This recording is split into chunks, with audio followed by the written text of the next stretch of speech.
Assalamualaikum warahmatullahi wabarakatuh. Halo rekan-rekan, apa kabar semuanya? Kabar saya tentunya ya. Yang sudah subscribe, terima kasih. Yang belum, silahkan diklik tombol subscribe-nya, di like, di komen, dan di share. Pada video kali ini teman-teman, saya tidak akan ngebahas tentang perangkat radio, tetapi akan saya bahas tentang biaya perizinan pembuatan izin radio komunikasi tentunya teman-teman ya. Jadi setiap penggunaan frekuensi, baik itu untuk hand transceiver ataupun untuk radio FM ataupun untuk radio rig dan radio-radio komunikasi lainnya atau radio-radio yang mempergunakan gelombang sebagai tempat kerjanya, mereka wajib mendapatkan izin dari pemerintah. Nah, akan saya kerucutkan, saya akan ngebahas tentang perizinan untuk radio komunikasi. Ya, teman-teman punya HT Bofeng, ataupun HT Icom, ataupun HT Alinco, ataupun Yaesu, Kenwood, mau powernya 1 watt, 2 watt, 3 watt, 10 watt, 100 watt, 200 watt, itu wajib mendapatkan ataupun memiliki izin dari pemerintah. Seperti diketahui, di Indonesia untuk radio komunikasi itu hanya ada 2 perizinan yang diakui oleh negara. Yang pertama adalah ORARI atau amati radio, dikenal dengan izinnya berupa IAR, izin amati radio, sedangkan untuk RAPI dikenal dengan nama izinnya IKRAP. Ya. Nah, banyak dari para pengguna radio komunikasi yang tidak punya izin. Saya pernah tanya, ini radio Anda udah baik, udah bagus, wattnya udah besar, kenapa nggak punya izin atuh? Ah, mahal, katanya gitu. Saya pikir mahal. Ada lagi radio yang hanya menggunakan HT. Kamu pakai HT? Iya. Berapa watt? 5 watt. Udah lama main frekuensi, sudah lama. Kenapa nggak punya izin? Ada cuma HT 5 watt. Nah, itu sesuatu pandangan yang keliru teman-teman. Karena apa?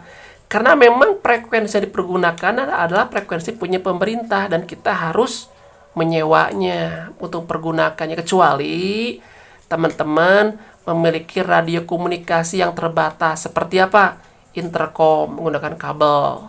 Ya, dari rumah ke rumah menggunakan kabel itu tidak butuh izin karena memang fasilitasnya tidak menggunakan fasilitas yang dimiliki atau dikuasai oleh pemerintah, dalam hal ini frekuensi. Nah, sekarang saya akan garis bawahi alasan kenapa orang tidak berniat untuk mengurus izin radio komunikasi ya. Yang sering saya dengar adalah alasan mahal. Masuk RAPI, enggak mahal. Masuk ORARI, apalagi sudah mahal, ada ujiannya.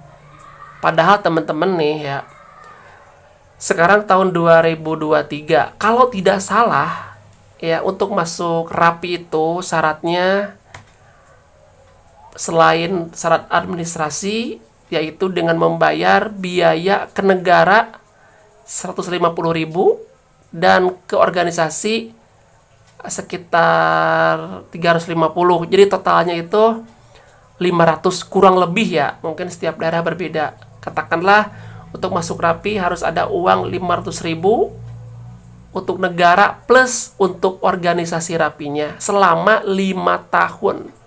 Jadi berlakunya 5 tahun. Begitupun amati radio. Ke negaranya 150.000 untuk 5 tahun dan selebihnya digunakan untuk operasional organisasi. Ya. Ke RAPI, ke ORARI bisa dikatakan hampir sama lah ya, tapi untuk ORARI itu ada ujian lagi ya teman-teman. Jadi ada biaya untuk ujian. Katakanlah ke RAPI 500, ke ORARI 650 untuk biaya transport dan lain-lain. Jadi untuk 5 tahun ke RAPI 500 kurang lebih ya, ke ORARI 650. Ini tergantung wilayahnya teman-teman. Nah, masih dibilang mahal. Bayangkan, masih dibilang mahal. Saya akan bikin hitung-hitungan teman-teman. Ya, ini hitung-hitungan agak sedikit agak sedikit nyeleneh lah teman-teman ya. Nih, saya akan bikin simulasi ya teman-teman. Katanya mahal. Oke. Izin amatir berlaku 5 tahun teman-teman. Katakanlah nih, saya tulis ya.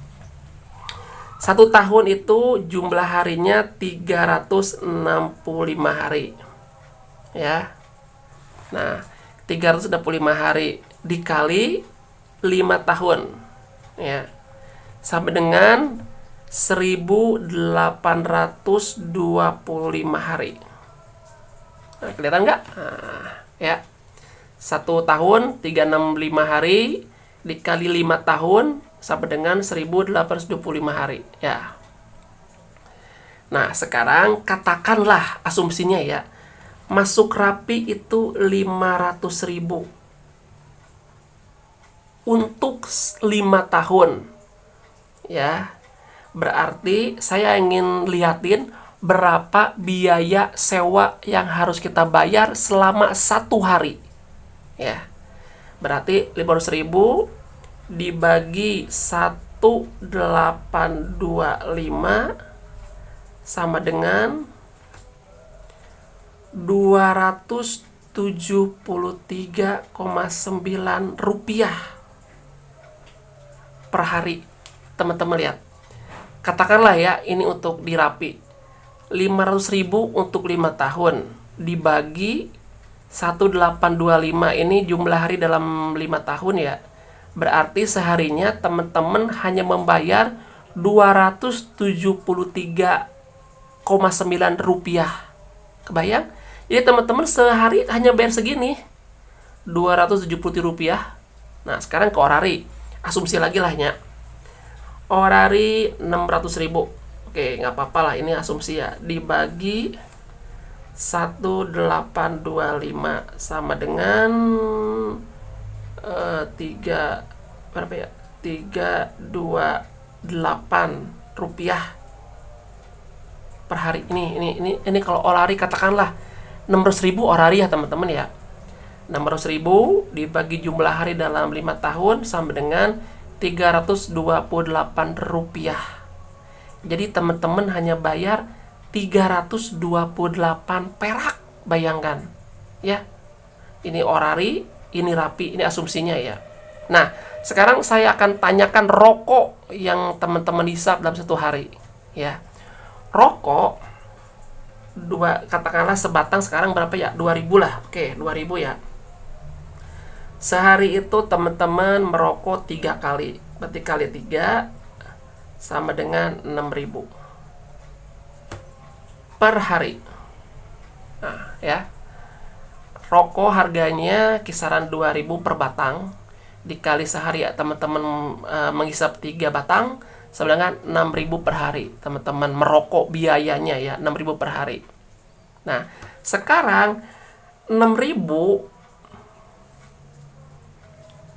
dikali 1825, ini katakanlah dalam 5 tahun teman-teman ya, sama dengan 10.950.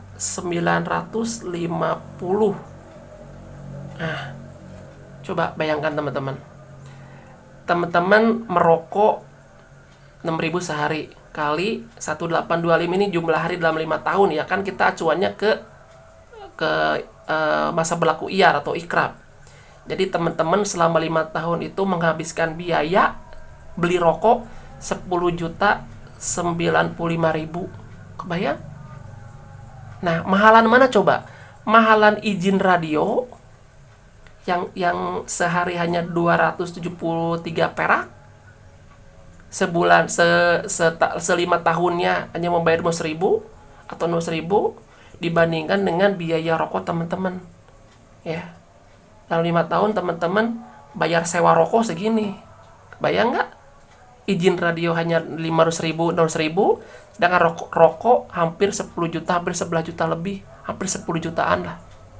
Coba, sekarang pertanyaan saya, mahal di mananya? Itu kan. Jelas kalau dilihat dari segi angka-angka, ini kayaknya mahal itu hanya sekedar alasan saja. Ini sebetulnya perkara niat mau dan tidaknya, mau ikut aturan atau tidaknya, mau ikut organisasi atau tidaknya. Ingat teman-teman, setiap penggunaan frekuensi tanpa izin itu adalah pencurian. Asli pencurian, dan teman-teman bisa dipidana loh, dengan pidana kurungan ataupun denda kalau tidak salah 500 juta kalau salah ya. Ada di pasalnya, saya lupa pasalnya.